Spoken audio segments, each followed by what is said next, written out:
1, 2, 3, go. Magandang hapon, Pilipinas. Ang iyong Desmond Francis po ay nagbabalik para po magpaalala na tayo po ay dapat pong mag-ingat. Dahil sa panahon po natin ngayon ay napakainit po ang sikat ng araw, lalo-lalo na po tuwing alas 12 po ng tanghali. Ugaliin po natin mag-inom ng napakaraming tubig at magbaon po ng tubig kung tayo po ay aalis para makilos po tayo sa tinatawag po natin dehydrations. So ngayong araw po, ako po ay nag-e-immersions. So bilang isang immersion student, bilang nag-work immersions po tayo ngayon, dapat alam po natin ang salitang immersions.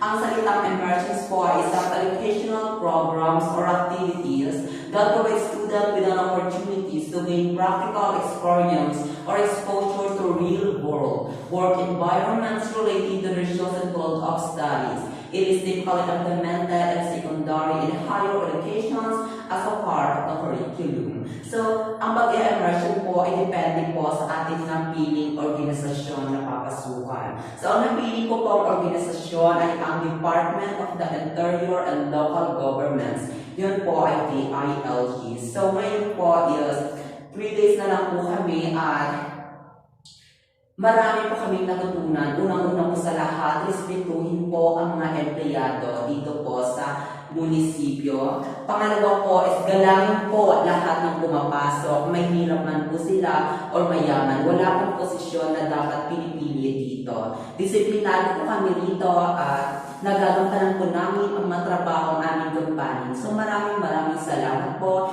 Ito po ang ako, Chika. Ako po ang inyong Desmond Francis na nagpapaalala. Mag-ingat po tayo. Ugaliing magdala ng payong at magbaon ng tubig. Maraming salamat